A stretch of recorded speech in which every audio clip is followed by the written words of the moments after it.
Assalamualaikum warahmatullahi wabarakatuh. Selamat pagi. Hari ini kita akan menjelaskan sedikit. Nah, kira-kira kita belajar mencari angka dial. Nah, kita menunjukkan tutorialnya sedikit lah, belajar bareng-bareng kita.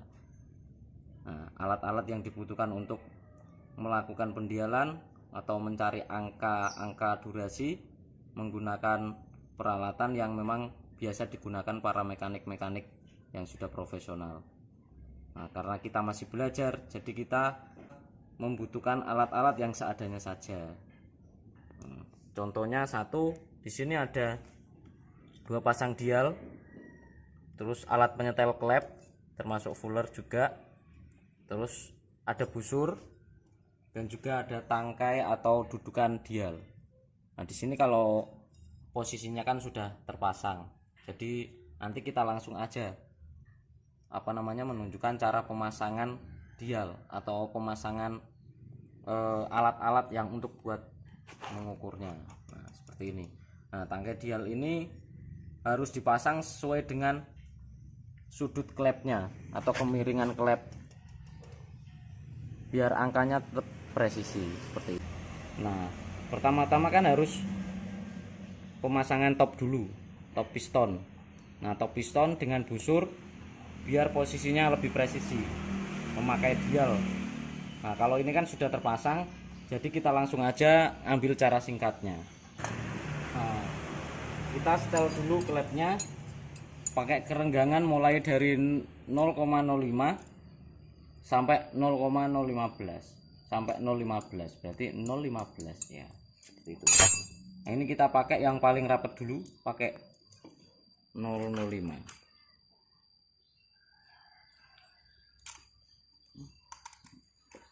Paling tidak kita kira-kira dulu lah. Nah, paling minim itu pakai 0,05 untuk tingkat kerapatannya, supaya tetap ada jarak renggangnya untuk mengetahui bezel kel itu rata atau tidaknya, seperti itu. Kalau sudah tersetel semua klepnya, kita tinggal pemasangan tangkai dialnya ini, ya kan. Ini kan posisi sudah terpasang, jadi kita ambil langkah singkatnya, langsung pasang dial. Jangan lupa sesuaikan sudut kemiringan klep atau sudut derajat klepnya biar tetap lurus dan angka tetap terjaga. Nah, ini posisinya, ya kan, dia harus menekan sampai posisinya di angka 0. Nah, seperti ini, kurang lebih seperti inilah. Ini kita belajar ya, ini soalnya belum profesional.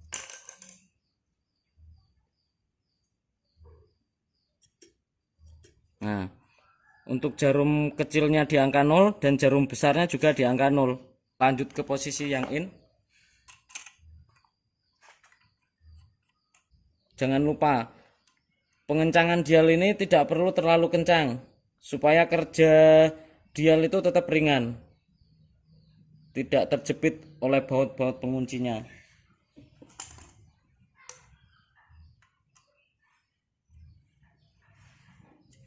Harus tetap pada posisi 0. Selalu melakukan pengecekan.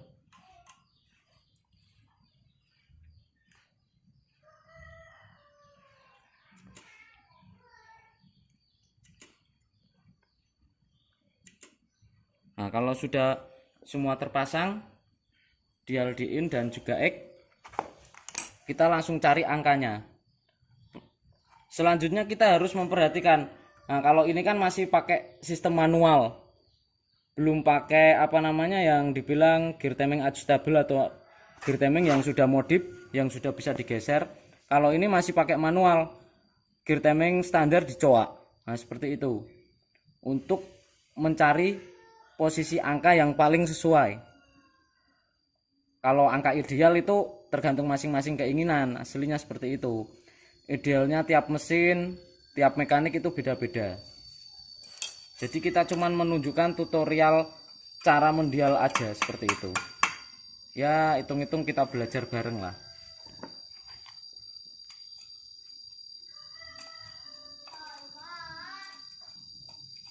Nah, untuk pengencangan baut cukup kencangkan satu sisi saja, kalau enggak dua sisi, tapi yang satu tidak perlu terlalu kencang seperti ini, supaya nanti kalau untuk melepas baut atau dikendorin lagi itu lebih mudah seperti itu. Selalu jaga posisi jarum dial tetap di 0 sebelum melakukan pengecekan angka atau pendialan.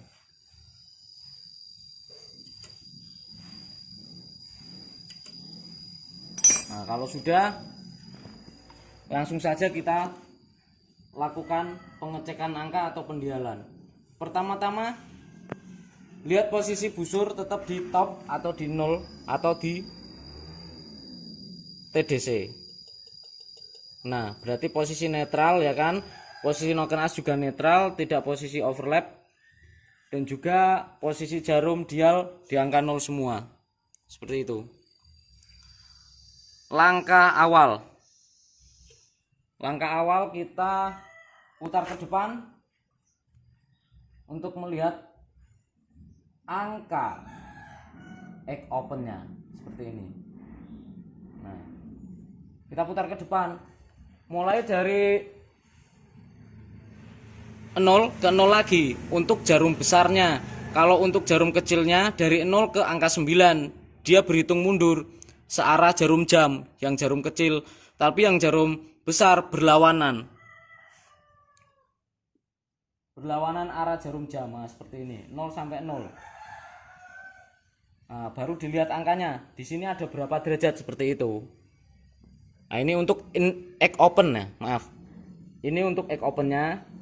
Nah, kalau untuk ada dua dial seperti ini, karena apa dikasih dua dial untuk memudahkan melihat angka egg open, angka in close, terus angka egg close sama in open seperti itu.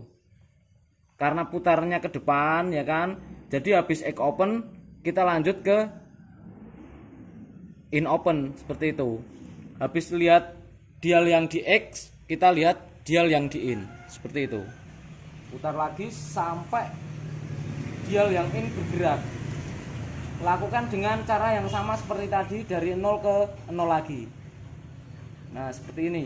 Baru dilihat angkanya di sini ada berapa seperti itu. Nah, selanjutnya kembali ke dial yang X, kita lihat untuk pengecekan angka egg close-nya. Nah, di sini kita lihat juga putarannya berlawanan. Jadi yang jarum kecil dia kembali ke 0 lagi, berlawanan arah jarum jam, dan yang jarum besar searah jarum jam. Nah, seperti ini. Nah, baru dilihat angkanya ada berapa derajat di sini, seperti itu. Kembali lagi ke dial yang in untuk mengetahui berapa angka in close-nya, seperti itu. Nah, untuk putaran jarum dialnya sama seperti yang tadi, seperti egg close. Dia berlawanan. Yang jarum kecil berlawanan arah jarum jam, yang jarum besar searah jarum jam, seperti itu. Nah, baru dilihat angkanya ada berapa. Semisal angka yang ditentukan tadi di sini tidak sesuai dengan apa yang sudah ditentukan dari awal, misal ingin mematok angka in open 30 derajat dan in close-nya 60 derajat. Nah, terus egg open-nya misal di 30 derajat dan 60 derajat, misal sama antara in dan egg-nya itu sama angka dialnya. Nah, bukaan in, tutupan in sama bukaan egg, tutupan egg itu angkanya dibikin sama semua. Semisal di busur tadi itu tidak ketemu, kita bisa geser. Kita bisa geser baut yang ada di sini. Karena gear timingnya sudah dicoak, jadi kita geser camnya. Nah, misal angka egg opennya terlalu besar, kita geser ke depan. Nah, sini. Yang atas berarti ke belakang, yang bawah berarti ke depan, seperti itu. Ini untuk tutorial mesin GL Pro ya. Untuk mesin yang lainnya hampir sama. Untuk BB atau mesin lainnya itu nggak jauh beda. Kecuali DOHC. DOHC beda lagi, gesernya satu-satu karena dia camnya 2. Seperti itu. Kita lihat lagi sampai ketemu angka yang diinginkan. Semisal angka yang diinginkan masih belum ketemu, itu mungkin kebesaran atau kekecilan, mau nggak mau kita harus menggerinda lagi, seperti itu. Kecuali camnya sudah aftermarket, sudah ditentukan dari angka pabriknya, terus kita tinggal nyari, paling tidak mendekati. Karena tiap sudut klep hasil angkanya pasti berbeda, seperti itu. Beda sudut klepnya pasti angkanya berbeda, nggak mungkin sama semua. Satu mesin pun dengan satu mesin yang sama, ya kan, sama-sama mesin GL Pro, yang satu sudut yang satu tidak, dengan cam yang sama di dial pasti angkanya beda. Entah itu di egg opennya, atau itu di in close nya, atau di in opennya, atau egg close nya, seperti itu. Pasti ada perbedaan karena sudut derajatnya sudah berbeda. Ya, singkatnya seperti itulah. Kalau mau cari egg open, kita putar ke depan. Nah, tapi yang dilihat dial yang egg, tetap lakukan pengecekan lagi. Harus tetap di 0. Nah, seperti ini ya. Posisi di 0, kita putar. Jarum besar harus sampai ke 0 lagi, jarum kecil sampai angka 9. Berarti yang kecil hitung mundur, yang besar normal. Yang kecil arah jarum jam, yang gede lawan jarum jam, seperti itu. Nah, seperti ini. Dari 0 ke 0 lagi. Nah, ya kan? Set. Nah, seperti ini. Ini cara singkat mendialnya. Kalau pengen lebih singkat lagi mencari angka, paling tidak kita mencari kemudahannya lah. Kita cari cara cepatnya. Kita langsung ke arah overlap. Set. Nah, kalau sudah overlap seperti ini, ya kan? Kan posisi top ke top lagi, atau posisi TDC ke TDC lagi. Nah, langsung kita cari overlap. Posisi overlap harus disamakan, in dan egg langsung disamakan saja. Posisinya dengan dikendorkan baut. Nah, ini baut nokennya dikendorin, terus kita geser. Intinya disamain. Maunya itu posisinya yang gimana kan, seperti itu. Misal berapa mili. Nah, yang in misal targetnya 2 mili, 5 atau 2,5 mili, ya kan? In sama egg harus disamakan, sama-sama 2,5 mili.